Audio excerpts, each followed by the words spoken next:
Assalamualaikum warahmatullahi wabarakatuh. Selamat pagi semuanya.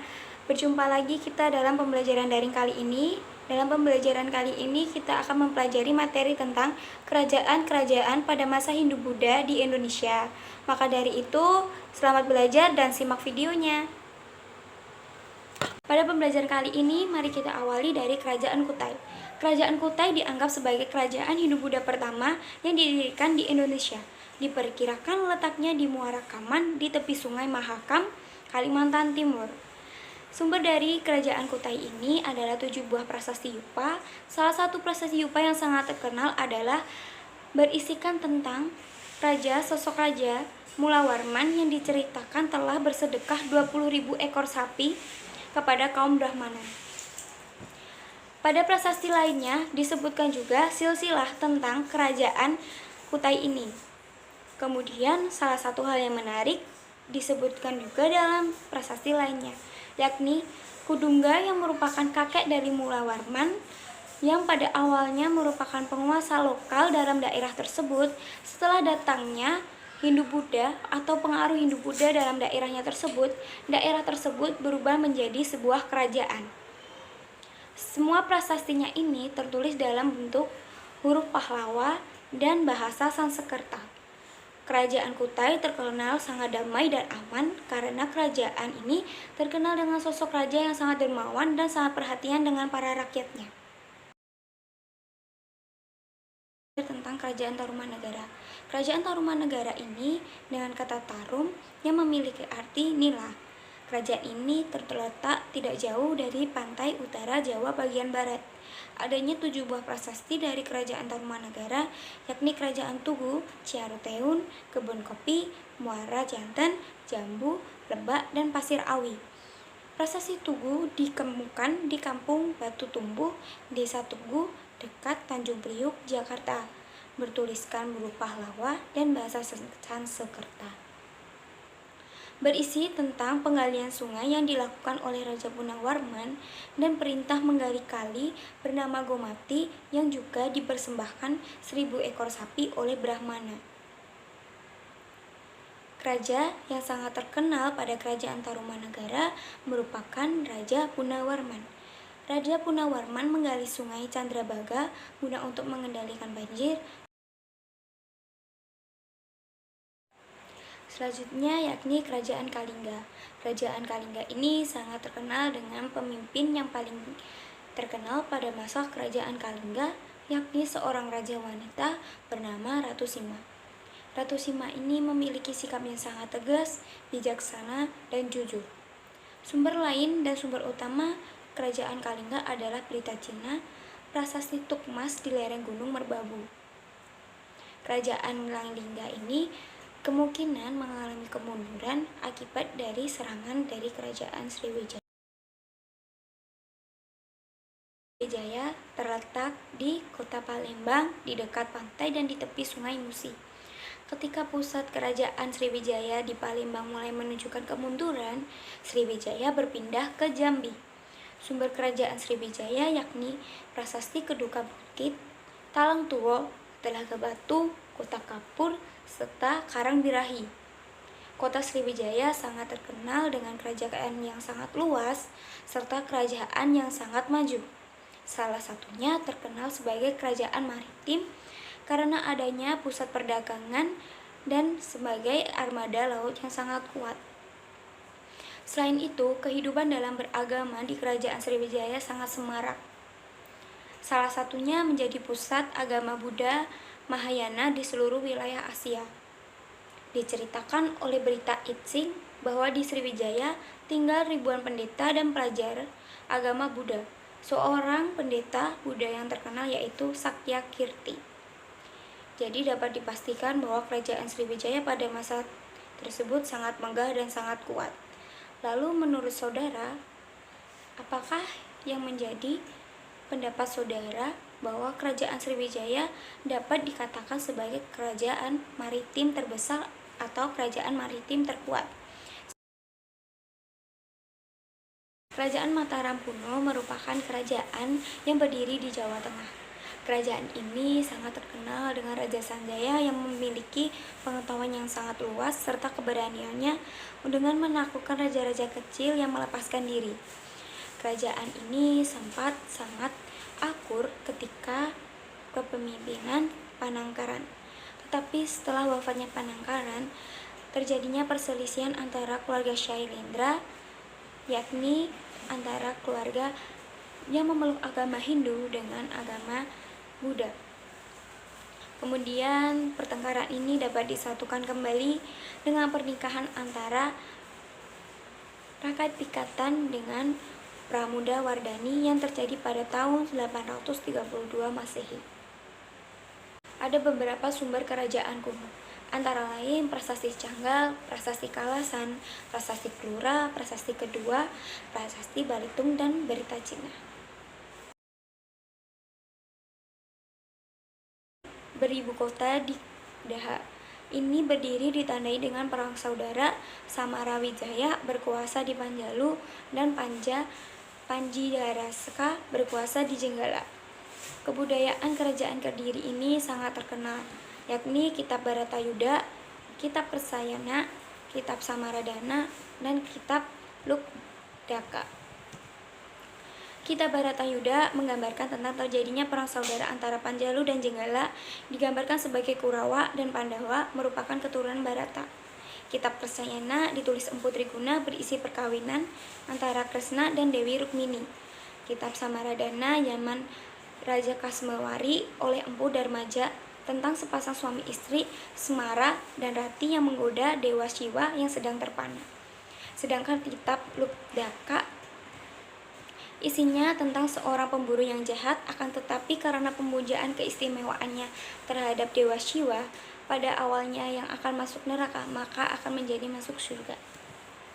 Pada pemerintahan politik serta keekonomi, kekacauan yang terus berlanjut hingga pada dapat dipadamkan ketika masa Raja Jayabaya yang terbukti pada kata Panjalu Jayati di Prasasti Hantang. Masa Raja Jayabaya, kehidupan penduduk menjadi teratur dan makmur dengan mata pencarian sebagai petani, akan tetapi pelayanan dan perdagangan juga berdebar. Kerajaan Kediri juga terkenal pula dengan angkatan laut yang kuat dengan Senopati Sarwajala sebagai panglima angkatan laut. Kerajaan Kediri ini mengalami kemunduran diakibatkan dengan penyerangan kerajaan Kediri, dan Kediri pun kalah oleh Ken Arok, yaitu Kerajaan Singasari. Kerajaan Singasari ini berkembang setelah hancurnya Kerajaan Kediri. Kerajaan ini berpusat di Kota Malang. Kerajaan ini sangat identik dengan pergantian raja yang terus-menerus, yang pada awalnya raja pertamanya yaitu Ken Arok. Ken Arok telah memerintah selama 5 tahun dan dibunuh atas perintah Anusapati. Ken Arok kemudian digantikan oleh Anusapati, yang kemudian digantikan oleh Tojoyono, yang kemudian digantikan lagi dengan Ronggowuni, dan digantikan pada akhirnya oleh Kertanegara. Pergantian kerajaan pada Raja Singasari ini karena adanya kasus balas dendam, pada awalnya pembunuhan yang dilakukan oleh Anusapati. Selanjutnya itu perluasan daerah Singasari. Pada masa Raja Kertanegara berhasil melakukan penaklukan misi Kalimantan Barat Daya, Maluku, Bali, Sunda, dan Pahang dengan tujuan mengimbangi pengaruh Kubilai Khan dari Cina. Perkembangan politik dan pemerintahan serta agama dalam pemerintahan kerajaan ini, perkembangan yang teratur kuat yang dibentuknya dengan tim nasihat dalam membantu raja, pejabat tinggi, serta pegawai-pegawai rendahan. Kertanegara sangat tegas dengan cita-citanya. Jika ada pejabat yang tidak setuju, maka pejabat tersebut akan segera digantikan. Dalam kehidupan agama, baik agama Hindu atau Buddha sangat berkembang baiknya. Salah satu berkembangnya aliran Tantrayana.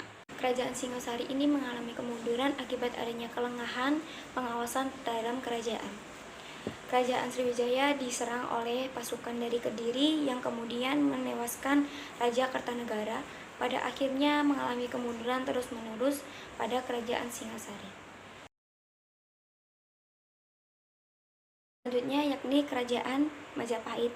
Kerajaan Majapahit ini didirikan oleh Raden Wijaya di sebuah hutan yang bernama Hutan Tarik, kemudian dinamai Majapahit dari buah maja dan memiliki rasa pahit. Raden Wijaya bersekutu dengan Mongol guna mengalahkan Jaya Katuang yang kemudian berbalik menyerang Mongol. Pada masa pemerintahannya terjadi pemberontakan sahabat Raden Wijaya hingga setelah wafatnya Raden Wijaya digantikan oleh putranya yakni Jaya Negara yang kurang bijaksana. Hal tersebut menyebabkan adanya pemberontakan Kunti yang sangat berbahaya bagi kerajaan Majapahit.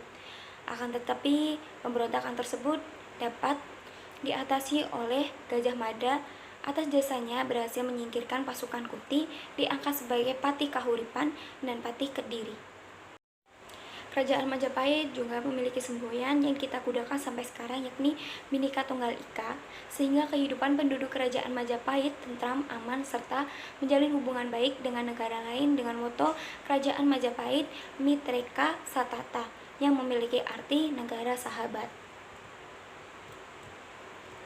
Pada masa pemerintahan Raja Hayam Wuruk, keamanan dan kemakmuran rakyat diutamakan, dibangun-bangunnya jalanan dan jembatan guna lalu lintas menjadi lancar.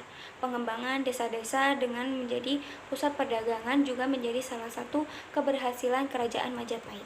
Sejarah Majapahit yang ditulis oleh Empu Pranpaca yang bernama Kitab Negara Kertagama. Selain itu juga ada Kitab Sutasoma.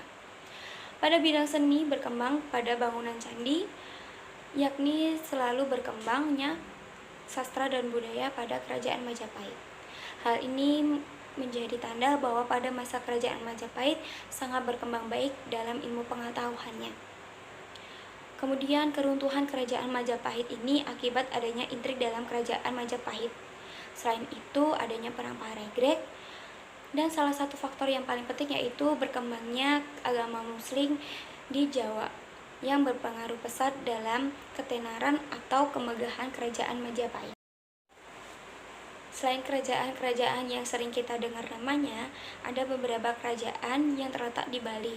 Salah satunya Kerajaan Buleleng dan Kerajaan Dinasti Warmadewa. Selain itu ada Kerajaan Tulang Bawang. Kerajaan Tulang Bawang diperkirakan terletak di daerah Lampung.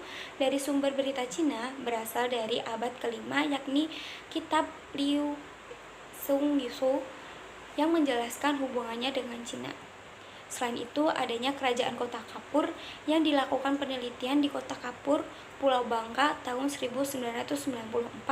Pusat kekuasaan ini memunculkan temuan arkeologi berupa sisa-sisa sebuah bangunan candi Hindu, sehingga ini memperkuat adanya kehidupan kerajaan pada masa itu, yakni diakui dengan kerajaan.